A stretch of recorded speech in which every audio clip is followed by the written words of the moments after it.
तो आप देख पा रहे हैं, हालांकि आपको तस्वीरों में नजर आएगा, गिट्टी नजर आएगी, टूट फूट नजर आएगी, लेकिन डेवलपमेंट के लिए पहले हल्का सा डिस्ट्रक्शन जरूरी भी है। एक खूबसूरत तस्वीर बनाने के लिए इस तरह की तस्वीरों का सामना थोड़ा करना पड़ता है। लेकिन वापस अपने मुद्दे पर आते हैं, वोटर के मानस को समझने की कोशिश जो लगातार हम कर रहे हैं। इस कड़ी में हमने अब तक रायगढ़ हम पहुंच चुके थे, जांजगीर के लोगों से बात की, रायगढ़ के लोगों से बातचीत की, लेकिन अब अगले सफर की बारी है। ये इतिहास हो गया। अगला सफर हमारा उस लोकसभा की तरफ है जिसे तत्कालीन सांसद रमेश बैस ने लगभग अपराजित बना दिया। कांग्रेस लगातार कोशिश करती रही, लेकिन वो कामयाब नहीं हो पाई। बावजूद इसके कि कांग्रेस ने पिछले साल 2018 में प्रचंड जनादेश लाकर सरकार भी बनाई थी। जी, जाहिर तौर पर मैं बात कर रहा हूं रायपुर लोकसभा की। तो अब रायपुर लोकसभा की तरफ हम कोशिश करेंगे आगे निकलने की, और इसके बाद ऐसा नहीं है कि हम सिर्फ पटरी के जरिए पॉलिटिक्स के पेच सुलझाने की कोशिश करेंगे। जहां पटरियां नहीं पहुंची हैं, वहां आपका न्यूज 18 नेटवर्क पहुंचेगा और वोटर के मानस को पढ़ने की कोशिश करेगा। तो एक बार फिर मेरे सहयोगी वीडियो जर्नलिस्ट विपिन के साथ मैं आपका होस्ट ललित प्रजापति आपका स्वागत करता हूं और शुरू करते हैं सफर का एक और सिलसिला, क्योंकि गाड़ी बुला रही है।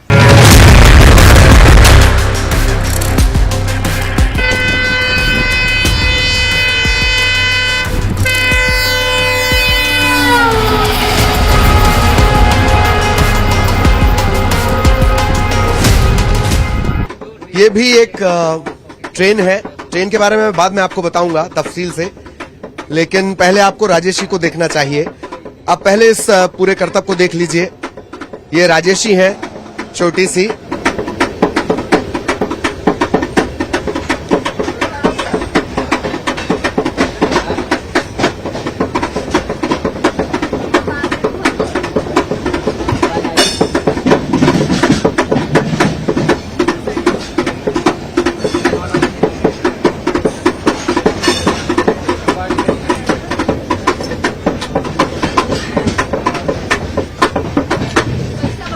चलिए, वोट करते हो आप? वोट डालते हो, मतदान करते हो? सारी स्कीम का लाभ मिलता है? राशन कार्ड नहीं बना है, चावल नहीं मिलता है। नहीं मिलता है? तो आपका राशन कार्ड क्यों नहीं बना? 5 साल हो गया है, अभी वोट देंगे तब फिर बनाएंगे बोल रहे हैं। अच्छा, अभी नहीं बना है? नहीं बना है। और बताते नहीं है कि क्यों नहीं बना रहे? कागज कम बोलते हैं। कागज कम बोलते हैं। कितने 2 बच्चे हैं आपके? रायगढ़ की ये वोटर हैं। मैं आपको ट्रेन के बारे में भी तफसील से बताना चाह रहा था, लेकिन उससे पहले मुझे ये नजर आए। राजेशी को भी आपने देखा। अब सवाल ये है कि आप इसे किस तस्वीर में रखेंगे?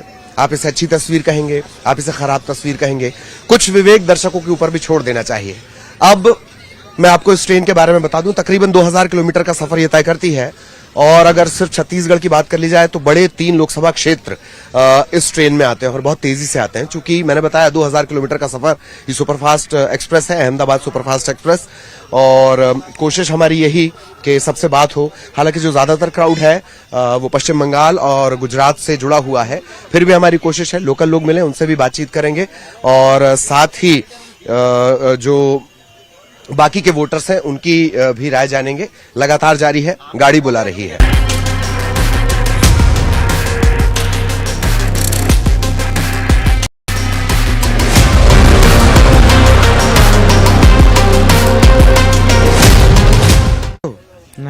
नहीं करते? नहीं। तो ये वोट नहीं करते हैं। आप वोट करते हैं? नहीं। आप वोट करते हैं? नहीं। मतदान नहीं करते? ये बड़े हैरत की बात है। या मतदान करते हैं, शायद हमसे साझा नहीं करना चाहते, बातचीत नहीं करना चाहते। आप वोट करते हैं sir?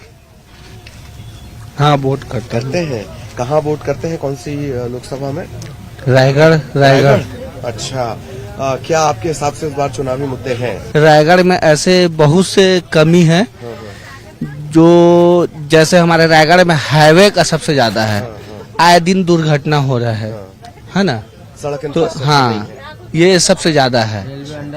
Railway under bridge Raigarh के लिए चाहिए। ओपी चौधरी आने के बाद से काम चल रहा है।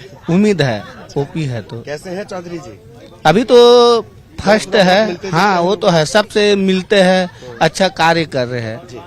मैंने आपको पहले भी बताया है, ओपी चौधरी पिछली बार की हार और लगातार वो मेहनत करते रहे। इस बार वित्त मंत्री बने हैं, IAS थे, और इनकी जो ज्वाइनिंग है वो केंद्रीय गृह मंत्री अमित शाह ने करवाई थी। आप कहाँ वोट करते हैं सर? रायगढ़ बाप बेटा है। अच्छा, आप लेकिन आपका तजुर्बा ज्यादा है ना। नहीं क्या ठीक आपको है। लगता है करप्शन, बेरोजगारी, क्या क्या मुद्दा आपके हिसाब से? बेरोजगारी तो ही है। बेरोजगारी है। और इसके अलावा बस बाकी सब ठीक ही चल रहा है। तो अब कोई उम्मीद है, चूंकि सरकार भी आपके यहाँ बदल गई है, तेजी से काम होगा? काम तो तेजी तो होगा ही, मोदी जी जब से तेजी तो हो ही रहा है। और कांग्रेस था तो कुछ भी नहीं हुआ रायगढ़ में, काम नहीं हुआ। बड़े आपके यहाँ से बड़े दमदार नेता थे रायगढ़ से। वो कहाँ के दमदार थे जी, मतवार थे वो पूरा। देखिए, नाराजगी है ये नेताओं के प्रति, और होनी भी चाहिए। अगर आपको उम्मीद से भेजा गया है और अगर आप काम नहीं करेंगे तो नाराजगी जाहिर तौर पर होगी। आप कहाँ वोट करते हैं? मैं महाराष्ट्र नागपुर का हूँ। नागपुर के हैं आप। और बताइए, इस बार लोकसभा चुनाव में क्या मुद्दे रहने वाले हैं? सबसे पहला मुद्दा तो ये रहेगा कि नेता लोगों की पेंशन बंद करो और गरीबों को पैसा दो।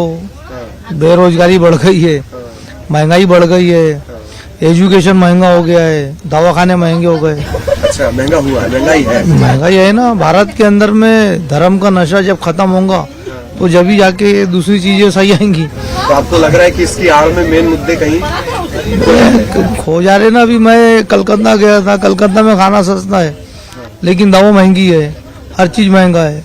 नागपुर में महंगा है। एम्स अस्पताल खोल के रखे मुख्यमंत्री देवेंद्र फडणवीस ने बुड्डी बोरी के अंदर में, वो अस्पताल महंगा है, हर चीज महंगी, पढ़ाई महंगी हो गई, स्कॉलरशिप नहीं आ रही बच्चों की। देश का तो वैसे बेरोजगारी का ज्यादा मुद्दा है। और दूसरा बोल सकते हैं तो आप एक आरक्षण के बारे में बोल सकते हैं, रिजर्वेशन के बारे में, जो जनरल कास्ट के बारे में होता है कि हमेशा कुछ होने के बाद ही वो पीछे रहते हैं। मतलब आप कह रहे हैं कि रिजर्वेशन हो आर्थिक आधार पे हो, आर्थिक आधार पर, जातिगत आधार पे ना हो तो ज्यादा बेटर है। क्योंकि ऐसा हो सकता है कि जो जनरल कास्ट वाले भी आर्थिक आधार पे पीछे होते, जो हर चीज अफोर्ड नहीं कर पाते, उसके बाद भी वो पीछे बढ़ते हैं किसी कारण, किसी एक दो पॉइंट के बाद भी पीछे हो जाना पड़ता है उनको। तो ये भी एक बहुत बड़ा मुद्दा है कि रिजर्वेशन का आधार दरअसल क्या हो।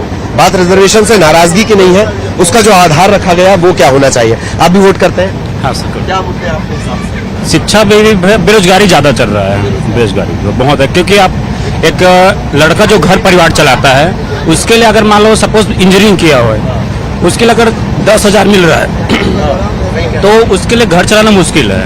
मतलब 3, 4, 5 लाख खर्च करके 10,000 नौकरी, और भी अभी उसके लिए भी बहुत स्ट्रगल करना पड़ रहा है ना। आप इंजीनियरिंग किए हो, आपको 10,000 नौकरी मिल रहा है, प्लस में आपको मम्मी पापा घर बैकग्राउंड चलाना पड़ेगा, तो इसके लिए एजुकेशन लोन हुआ, तो उसके लिए बहुत कुछ ध्यान देना चाहिए गवर्नमेंट को भी।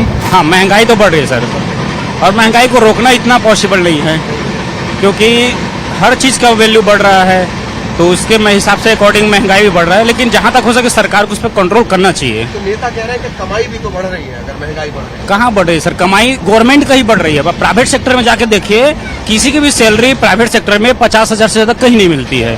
अब मान लो सपोज मेरा ही बात ले लो, तो मैं अभी जनरली जाऊँगा इंटरव्यू में कहीं भी, तो मेरे को 15,000 से ज़्यादा कोई भी ऑफर नहीं करेगा। मैं भी खुद इंजीनियरिंग किया हूँ, तो कोई अभी जो फ्रेशर है 10,000 बोलेगा। अब मेरे को घर चलाना है तो 10,000 में आप खुद समझ सकते हो कितना पॉसिबल नहीं है ना। तो बड़ा सवाल ये, और जो बड़ा सवाल मैंने कहा था आएगा, कि 10,000 में एक घर कैसे चल सकता है, इसका अंदाजा आप लगाइए।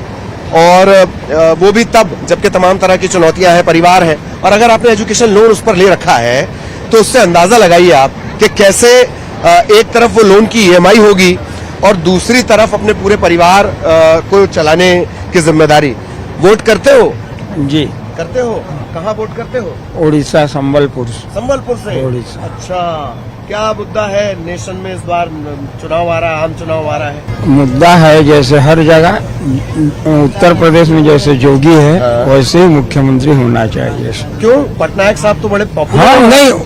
नहीं, हाँ वो तो हमारे यहाँ का अच्छा है, बाकी जगह के लिए वैसे ही बोल होना रहा चाहिए। हूँ ऐसे। अच्छा, और केंद्र की सरकार के कामकाज कैसे हैं?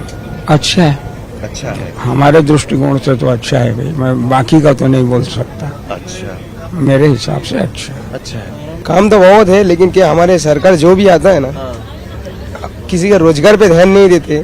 सब ये लोग क्या राजनीति कर करके इधर उधर की बात, मतलब हमारे देश में ना जॉब नहीं है। लोगों को खाने का चीज जो है ना इतना महंगा हो गया, लोग 10,000 रुपया कमाएगा तो खाएगा कैसे? फैमिली कैसे चलाएगा ना। मैंने सबसे जो भी सरकार आए ना वो लोग काम के ऊपर ध्यान दी। मुद्दे का तो नहीं बता सकते, हम लोग ड्राइवर आदमी हैं, घूमते फिरते रहते, लेकिन हम बीजेपी को वोट देते हैं बस। हमें हमेशा हमारा बीजेपी ही है हमारा भंडारा में। आम चुनाव आ रहा है, अच्छा क्या आपके मुद्दे हैं इस बार? मुद्दे वही रहेंगे भाई, विकास होना चाहिए देश के, है ना। विकास जितने भी वो बने हुए हैं, जितने भी नीतियां आ रही हैं वो लागू प्रॉपर रूप से होना चाहिए, यही हमारी। अभी नहीं होती है लागू। कहाँ, बस आते हैं, अभी महतारी योजना वाले चल रहे, फॉर्म भरा रहे हैं, अब देखिए सबके में उतना अकाउंट में सब ट्रांसफर हो पा रहे हैं कि नहीं, पैसे आ रहे हैं कि नहीं।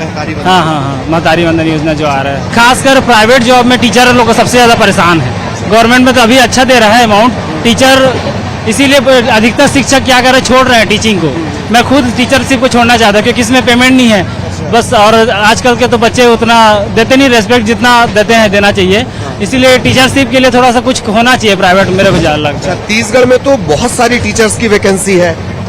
हाँ, वैकेंसीज हैं, लेकिन उसमें आते हैं उसके बाद फिर उसको लागू करना बहुत टाइम लग जाता है ना उसमें, और जल्दी से नियुक्ति नहीं होती है। अभी जैसे वोटिंग आ रहा तो नियुक्ति फिर होगा, फिर उसका फिर 5-6 साल से अटक जाता है। इसीलिए तो अभी इस बार कांग्रेस आ रहा है ना, कारण वही है कि युवा जो लोग हैं, युवा वो गुस्सा है, उनसे नाराज है, कई सारे मुद्दों को लेकर है अभी नाराजी है। इसीलिए तो क्या कांग्रेस ने इस बात को सुना है? रोजगार एक बड़ा मसला था और बहुत बड़ा मसला, और बेरोजगारी को लेकर, युवाओं को लेकर पहले ये कहा गया कि बेरोजगारी भत्ता दिया जाएगा, उसमें कहीं ना कहीं देरी हुई। चुनाव में जब वोट करने जाते तो क्या दिमाग में होता है? दिमाग में यही रहता है कि कुछ बदलाव होना चाहिए। हाँ, देश का डेवलपमेंट भी अच्छा होना चाहिए और फैसिलिटीज मिलनी चाहिए। कहाँ कमी है? सरकार तो इतनी योजनाएं बना रही है। सरकार योजना बना रही है लेकिन प्रॉपर क्या व्यक्तियों के पास पहुंच नहीं पा रही हो। करप्शन बहुत ज्यादा है, करप्शन हर जगह अभी भी है। पैसा मांगते हैं। अभी अब देखो सरकार चेंज हुआ है, थोड़ा बहुत कम होते जाएगा, अभी तो तुरंत होगा नहीं। अभी हाल फिलहाल में फिर चुनाव है, होने के बाद अभी देखिए किसकी सरकार बनती है, फिर उसके बाद देखते हैं हाँ क्या होता है। करप्शन अभी भी एक बड़ा मसला बना हुआ है, बहुत बड़ा मसला है। और नेटवर्क 18 के लोगों की शायद ये खासियत है कि वो बच्चों को बहुत पसंद आता है, हर किसी को अपने हाथ में चाहिए होता है। पीछे जाने का मतलब करप्शन ही है। हाँ, लेकिन अब तो थोड़ा बहुत सुधार होते जा रहा है, उम्मीद है। देश के पीछे जाने की सबसे बड़ी वजह करप्शन है। कोरबा ये जा रहे हैं, और जो मार्के की बात जो इन्होंने कही, करप्शन को लेकर तमाम तरह के वादे किए गए। करप्शन अकेला है कैसा मसला है जिसे हर सरकार ने कहा कि वो उससे फाइट करेगी। कहाँ जा रहे हैं सर? बिलासपुर छत्तीसगढ़ के ही है। रायगढ़ के। क्या चुनावी मुद्दा इस बार आपके हिसाब से? क्या लगता है, बताइए क्या कमी है, क्या अच्छा है, सब बताइए। नहीं, अभी सब ठीक है। ठीक है, और ट्रेन में फैसिलिटी बढ़ना चाहिए, शिक्षा के हिसाब से एजुकेशन बढ़ना चाहिए है, तमाम सुविधाएं हैं। हाँ, सब तो ठीक चल रहा है, चलेगा जैसे चल रहा है उससे चलेगा। क्या चुनावी मुद्दा? चुनावी मुद्दा तो बेरोजगारी पे रहेगा सरकार के। बेरोजगारी, तो रोजगार के तो वादे कर रहे हैं, सारी सरकारें कर रही हैं। कहाँ रोजगार की बात ही करने से थोड़ी ना होती है, रोजगार आनी भी तो चाहिए। जिस हिसाब से वादे किए गए हैं उस हिसाब से आई नहीं है। जैसे रेलवे में बताया गया था कि कम से कम 2 लाख वैकेंसीज आने वाली है, अभी फिलहाल में 5000 वैकेंसी आई है, उसमें बस नोटिस जारी कर दिया गया है। तो युवाओं के लिए सबसे मुद्दा बात यही रहेगी 2027-28 तक वैकेंसी सबको मिल जाए। और जो भ्रष्टाचार हो रहा है, जैसे छत्तीसगढ़ में पीएससी को लेकर के बहुत विलुप्त छाई हुई है, तो उसमें पारदर्शिता होना चाहिए। खतरनाक वाला था। सोनवानी साहब का पूरा खानदान टाप हो गया उसमें। तो हम वही चाहते हैं कि जो दोषीवार है उनको कार्रवाई हो। नए सरकार से तो यही उम्मीद है, नए सरकार तभी तो हम लोग चेंज करके ही लाए हैं। पिछले सरकार से तो कोई उम्मीद रही नहीं, 3 साल लॉकडाउन में चले गया, बाकी 2 साल में कुछ हुआ नहीं है। आने वाले साल में देखिए कुछ नया हो जाए। और छत्तीसगढ़ के लेवल पे भी वैकेंसी, छत्तीसगढ़ की वैकेंसी निकलनी चाहिए। जैसे नया सरकार गठन होने के बाद में अभी एक भी एग्जाम कंडक्ट नहीं हुई है, जो काफी लेट लतीफी है। सरकार गठन हुए 3 माह हो गया लगभग। अब ये स्टेट पीएससी हुआ है अभी बस, उसके बाद से कोई भी एम्प्लॉयमेंट हुआ नहीं है। जो पिछली वैकेंसी है वो भी रद्द हुई है। एसआई भर्ती आपका 5 से 6 साल टाइम हो गया उसको, उसके लिए भी युवा बहुत ज्यादा आंदोलन कर रहे हैं। तो हम चाहते हैं कि इन सब मुद्दों पे पारदर्शिता हो, वैकेंसियां जल्दी आए, जल्दी निपटे, लोगों को रोजगार मिले और बहुत सारी उम्मीदें हैं। देखिए इस लोकसभा चुनाव से ठीक। तो उम्मीदें बहुत सारी हैं, वो पूरी होती है नहीं, उम्मीदें पूरी नहीं होती है तो जैसे इन्होंने बताया युवा हैं, लोगों को अपनी नाराजगी व्यक्त करते भी वक्त नहीं लगता है अगर उम्मीदें पूरी नहीं होती है तो। क्या कमी है आपके हिसाब से, क्या मुद्दा? अभी देश के लिए मोदी चाहिए, सबके लिए वो मोदी अच्छा है अभी। अच्छा है, लेकिन वहाँ तो दीदी का चलता वो है। दीदी का अभी राज नहीं है, दीदी का राज नहीं है। दीदी देखो गुंडागर्द डाल लेके चल रहा है। नौकरी बहुत कम है, ग्रेजुएट लोग बहुत है, मेरे जैसा पढ़ा लिखा बहुत है, मेरे से ज्यादा पढ़े लिखे हैं। कोई एमए किया हुआ है, कोई बीएड किया हुआ है, कोई बीएससी करके बैठा हुआ है, नौकरी नहीं मिलता है, बेरोजगार है बहुत।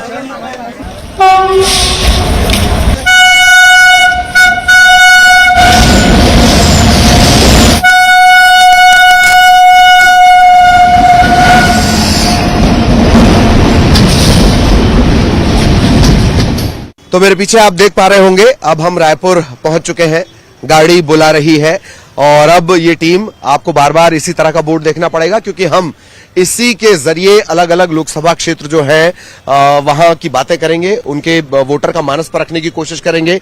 हम आपको ये वादा करते हैं कि हम वहां भी जाएंगे जहां पटरियां नहीं पहुंची हैं, वहां का भी एक पॉलिटिकल माइंडसेट क्या होता है लोगों का, वो भी आपको बताने की कोशिश करेंगे। तो लगातार अभी ये सिलसिला जारी रहेगा। फिलहाल इस यात्रा के लिए, इस सफर के लिए मुझे यानी ललित प्रजापति और मेरे सहयोगी वीडियो जर्नलिस्ट विपिन राय को इजाजत दीजिए। बाकी ये सिलसिला सबसे बड़ा रेल नेटवर्क और सबसे बड़ा न्यूज नेटवर्क पर गाड़ी पर चढ़कर लोगों से बातचीत का ये सिलसिला लगातार जारी रहेगा क्योंकि गाड़ी बुला रही है।